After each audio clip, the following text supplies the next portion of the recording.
Bueno, de los afroamericanos y su invisibilización en el siglo XIX a los cabecitas negras, los descamisados, a el negros de mierda, este insulto discriminatorio que se suele escuchar en las calles de Argentina. Estamos hablando de la Argentina racista y lo estamos haciendo con Ezequiel Adamowski. Muchísimas gracias, Ezequiel, por estar aquí. ¿Qué tal? Muy buenas tardes. Ezequiel es doctor en Historia por el University College London, investigador del CONICET, docente de la Universidad de Buenos Aires y autor de Historia de la clase media argentina, apogeo y decadencia de una ilusión. Hay una vinculación entre la historia de la clase media y la necesidad de usar una apelación a un otro que sea discriminatorio en términos raciales. ¿Hay correlación entre eso? Hay una relación que en verdad es más antigua, incluso antes de que existiera algo así como una clase media en nuestro país. Este país, como todos los de Latinoamérica, se formó en un periodo colonial en el cual se dividió la población en una jerarquía de acuerdo a sus orígenes étnicos y sus colores, ¿no? Cuando Argentina se volvió independiente, lo mismo que el resto de América Latina, ese sistema de castas quedó abolido y todos fueron reconocidos como iguales ante la ley. Claro. Y desde entonces, sin embargo, hay una dificultad creciente por aceptar la presencia de los pobladores criollos, de orígenes mestizados, tanto africanos como indígenas, como parte de una misma comunidad nacional con las personas que son o bien de grupos de élite o bien de Claro. inmigración europea reciente. Ezequiel, cuando decís se dividió a la población, es decir, el Estado incipiente de lo que representaba todavía la colonia del Río de la Plata, y trazó esas distinciones, esa jerarquía social. Exactamente, la corona estableció una jerarquía, un sistema de castas que se terminó de consolidar en el siglo XVIII, por el cual se trazaba una distinción entre los blancos y españoles y todo el resto, ¿no? Claro.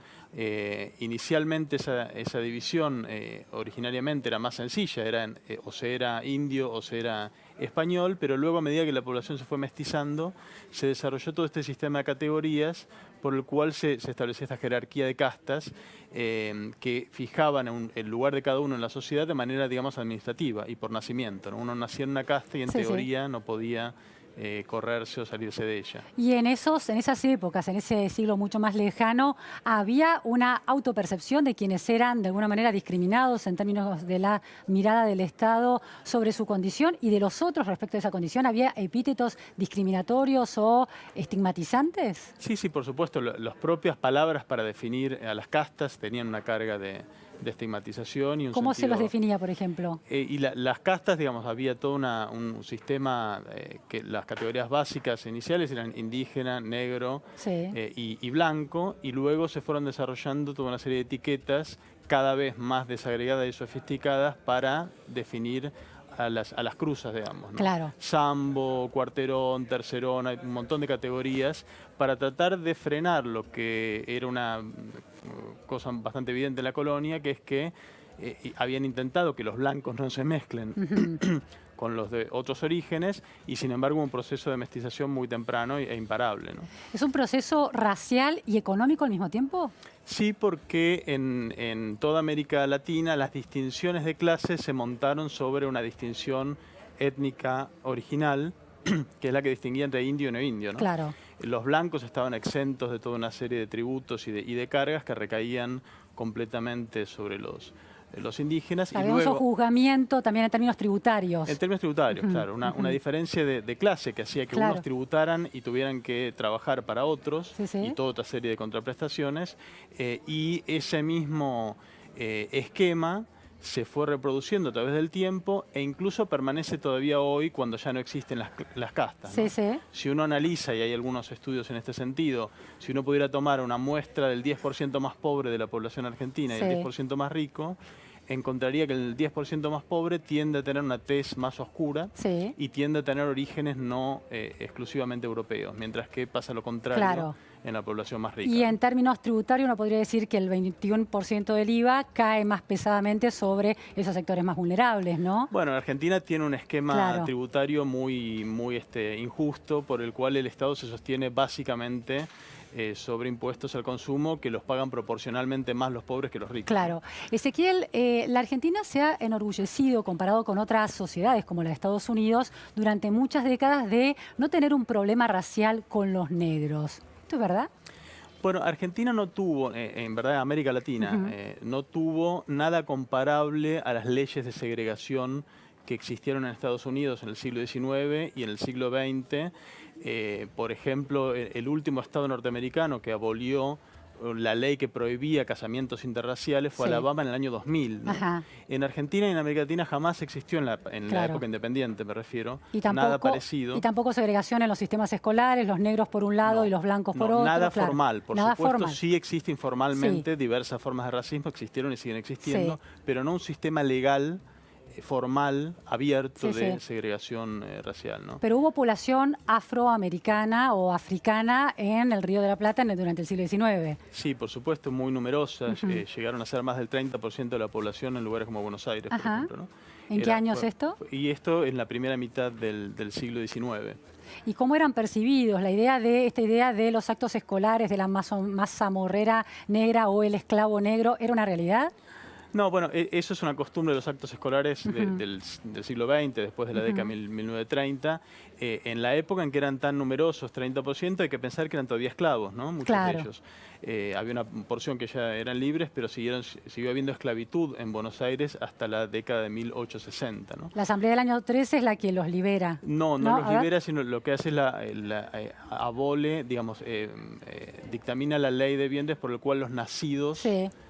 a partir de ese momento de esclavos dejan de ser esclavos, pero no los progenitores. Bien, no es retroactiva de alguna manera. No para los progenitores, es para los nacidos. ¿no? Es decir, que sigue la esclavitud Recién la esclavitud a nivel nacional, la Constitución de 1853 la termina de abolir, pero el Estado de Buenos Aires, que estaba separado todavía, tarda unos años más, recién en 1860. Así que hasta ese momento no solo había una carga estigmatizadora en ser negro, sino que incluso continuaba una condición legal de esclavitud, ¿no? En la vida cotidiana, en el lenguaje cotidiano de los ciudadanos en formación de ese entonces, ¿había un uso despectivo de la palabra negro? Sí, por supuesto. ¿Y se hablaba de negro de mierda ya por entonces? Por supuesto, había muchos modos de describir despectivamente a un negro, un montón de estereotipos que son los que luego, con el correr de los años, se hacen extensivos a toda la población pobre, tuviera o no piel negra, ¿no? Ya a fines del siglo XIX se empieza a notar que se define a un pobre como negro sin importar realmente si es afroargentino o no, o si tiene la piel morena o no, se derrama sobre todo el mundo popular el tipo de prejuicios y estigmas que se habían dirigido inicialmente solo a los de origen africano, ¿no? Claro, porque hay otra idea de, bueno, Argentina no ha sido racista en términos del tratamiento de las poblaciones negras, pero acá ha habido los cabecitas negras peronistas, dicen algunos. ¿Eso es una forma de racismo también? Sí, absolutamente. ¿Y es parte de esa evolución? Absolutamente. Hay una carga discriminatoria contra el bajo pueblo que utiliza insultos racistas y que se ha notado particularmente en los momentos en los cuales el bajo pueblo adquirió protagonismo político, ¿no? En la época del conflicto entre unitarios y federales fue, digamos, un primer momento en el cual hay un racismo de las élites, incluso de las que organizaron este país. Uno tiene que pensar en Sarmiento, Juan Bautista Alberdi, que proponía directamente reemplazar la población local por población europea, porque consideraba que la población local era incapaz. Era un Estado, tenía una paleta de colores el Estado en formación y era blanca. Sí, absolutamente. Era blanca desde el punto de vista del color de piel y europea desde el punto de vista étnico, ¿no? Es decir, la visión de que tenían que ser personas con una cultura europea y que la cultura local entonces no servía para el progreso, ¿no? Eso se notó muy fuertemente en el momento de la organización nacional, porque es el momento en el cual las clases bajas, con las montoneras y el Partido Federal, tenían una presencia muy fuerte en la vida política. Se volvió a notar en época de Irigoyen, algo que no se recuerda mucho, que es que también a los partidarios de Irigoyen se los descalificaba por ser negros, y a Irigoyen se lo llamaba el líder de los negritos. Qué y por eso. supuesto reapareció muy fuertemente en el 45 y continúa desde entonces aflorando todo el tiempo combinado con el antiperonismo. Ahora, en el caso de Eva Perón, hizo una voltereta simbólica y se apropió esta idea de mis cabecitas negras, mis descamisados, ¿no? Hubo locuciones donde se refería así. Es algo que quedó en el recuerdo colectivo, pero en verdad ni Perón, ni Evita, ni ninguna persona de la alta jerarquía del peronismo clásico refirió nunca a los cabecitas negras. De manera sí descamisados. ¿No? Sí descamisados, sí grasitas, no cabecitas negras. Bien. Que el peronismo lo invierte el sentido negativo de este término recién después de la caída de Perón. Después del 55 empieza a jugar con la idea de que el peronismo se asocia positivamente a los cabecitas negras y es un signo de orgullo o una rúbrica de carácter verdaderamente popular. El ser llamado cabecita negra es el movimiento peronista. Ezequiel, hay siempre un riesgo de anacronismo a la hora de pensar la ampliación de visiones, de alguna manera, de derechos humanos igualitarios entre todas las personas aplicadas al siglo XIX. En ese siglo XIX de élites en formación, un Estado en formación y una base popular en formación, ¿había una concepción racista o era el estado de cosas completamente naturalizado?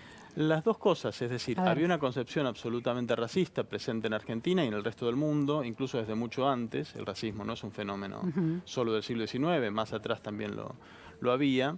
Pero también es cierto que ya en esa época había ideas antirracistas, ¿no? Desde la época de la Ilustración Europea en adelante y en América Latina, esto lo planteó la Revolución Haitiana, que fue la primera revolución de independencia en el siglo XIX, había y estaba planteado la idea de que el pensamiento racista era un pensamiento inválido, injusto y que hacía una discriminación que no correspondía, ¿no? Antes de Estados Unidos, antes que esas ideas llegaran a Estados Unidos, ¿nace en Haití? Bueno, en el espacio americano el primer movimiento que plantea las ideas, digamos, de libertad, fraternidad e igualdad que había planteado el horizonte de la Revolución Francesa, aplicada también a la diferencia de colores, a la diferencia étnica, es la Revolución Haitiana, ¿no? En América Latina. Pero en Europa también había un pensamiento antirracista también previo que circulaba, más bien en los círculos más radicales. No era predominante, pero estaba presente. Es decir, que no era ser racista, no era un destino ineludible a mediados del siglo XIX. ¿No? Había ideas contrarias también. Ahora, ¿cómo evoluciona en una época más moderna, digo, la consolidación de un sector industrial en Argentina, el ingreso de sectores populares al trabajo, convertidos en obreros? ¿Cómo cambia eso, la configuración de este estigma de cabecita negra o negro de mierda, ¿no? Bueno, hubo una cuestión bastante complicada en el modo en que la Argentina se pensó a sí misma como nación en el siglo XX, ¿no? Hay un rasgo bastante particular de nuestro país y de muy poquitos otros en el escenario latinoamericano, es que Argentina construyó, digamos, un mito de unidad nacional que gira en torno a la idea de que la Argentina es un país blanco y europeo, ¿no? En general, el resto de los países de América Latina construyeron mitos de unidad que giran en torno de la idea de la mezcla, del mestizaje, ¿no? En Brasil la democracia racial, el mestizo en México, el café con leche en Colombia y Venezuela. Argentina es de los poquitos países que se imaginó a sí mismo como exclusivamente blanco y europeo. Pero eso porque fue más efectiva en la eliminación de los pueblos aborígenes, y efectiva estoy usando un adjetivo calificativo polémico, digo, pero una efectividad política pública de campañas al desierto, extinción de grupos étnicos muy claramente, o por ejemplo la pérdida de presencia de los afroamericanos, porque en términos de censo a fines del siglo XIX, ¿cómo estaba esa población? Porcentualmente es mucho menor, porque ya en el siglo XIX es donde viene toda la oleada de migración europea, ¿no? Es decir, es un mito, es falso que hayan desaparecido, pero sí es cierto que se redujo su porcentaje en el conjunto de la población. Y lo mismo pasa con los pueblos aborígenes. Sí, en menor medida, porque siguen siendo también muy numerosos incluso hoy, ¿no? Pero hay una diferencia para el resto del escenario latinoamericano, hay varias diferencias. Primero, que hubo élites políticas e intelectuales que insistieron con mucha fuerza en esta idea de lo blanco y lo europeo. Las élites de la Organización Nacional, pero también luego el campo intelectual a principios del siglo XX, en el cual ya había muchos inmigrantes o hijos de inmigrantes que estaban que ocupaban lugares centrales y que también tenían, digamos, un interés personal en esta idea de que la Argentina es un país de inmigrantes y no de criollos, ¿no? Y luego es cierto también, hay un dato demográfico, que es que Argentina es el país de todo el mundo que más inmigración recibió por proporción a su población local, ¿no? Es decir, que verdaderamente hubo una presencia de población europea y de tez blanca, más numerosa que en otros países de América Latina, lo cual no quiere decir que Argentina sea un país blanco europeo, que no era verdad en ese momento ni es verdad hoy, ¿no? Claro. Esa es la percepción, eso genera la percepción de que no hay negros y no hay entonces racismo, de alguna manera. Claro, es la idea de que como no hay otra raza que no sea blanca, no hay otro grupo distinguible, entonces no debería por qué haber racismo. Sin embargo, esto combinado con la presencia de agresiones racistas en todo momento en el espacio público, ¿no? Hay una especie de contradicción que aflora muchas veces entre esta autopercepción que tienen muchos argentinos de vivir en un país blanco europeo, que se da de patadas con la realidad que indica lo contrario, ¿no? En términos de la formación de la clase trabajadora y de los orígenes del peronismo, esto se vio muy claramente cuando hubo todo un proceso de migración interna a partir de la década de 1930 sobre todo, que trajo a muchos habitantes del interior, de las provincias del interior que habían recibido menos inmigración, Santiago menos del Estero, mezclados, o sea, menos blancos, con menos color blanco, exactamente, digamos. Poblaciones más mestizadas, más criollas, que empezaron a llegar masivamente a Buenos Aires y permanecieron de alguna manera negadas o invisibles hasta que irrumpieron el 17 de octubre del 45 como parte del peronismo, ¿no? Hay muchos testimonios que para mucha gente que veía esa población en las calles del centro de Buenos Aires, les parecía estar viendo gente de otro país, ¿no? Porque no la reconocían como parte del país propio.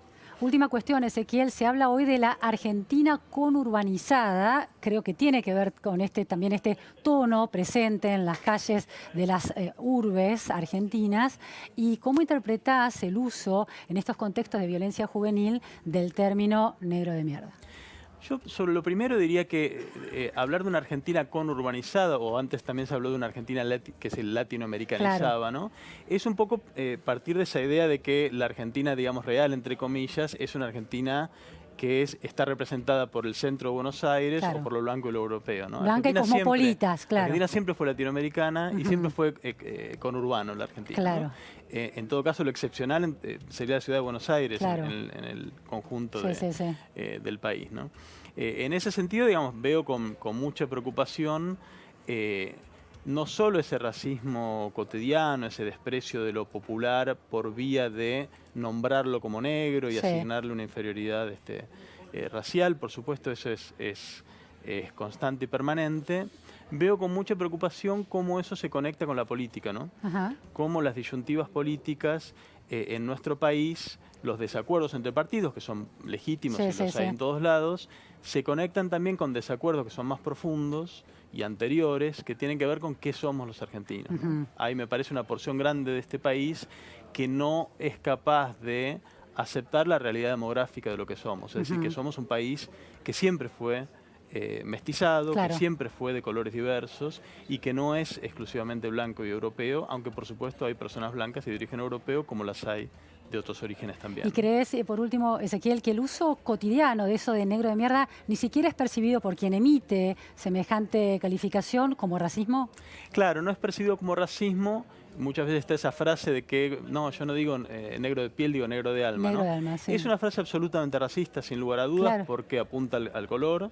Pero además, por racismo es cualquier noción por la cual uno imagina que algún defecto de un grupo social se transmite a través del cuerpo a su descendencia. Claro. Y esto está puesto en juego cuando uno dice negro de mierda, por más que uno no se refiere al color de la piel o por más que uno no tenga un racismo, digamos, biológico. Pero aparte porque el alma de alguien cuestionable es negra, digamos, ¿no? Eso también absolutamente, es... Absolutamente. No se reconoce como racista, pero lo es sin ninguna duda, ¿no? Bueno, importantísimo, reponer el racismo dentro de ese concepto y esa mención que está muy instalada en la vida cotidiana de negro de mierda o negro de alma. Muchísimas gracias, Ezequiel Adamowski. Nos vamos a un corte en la repregunta de noticias. Nos vamos al móvil. En el Congreso de la Nación se empezó a discutir la ley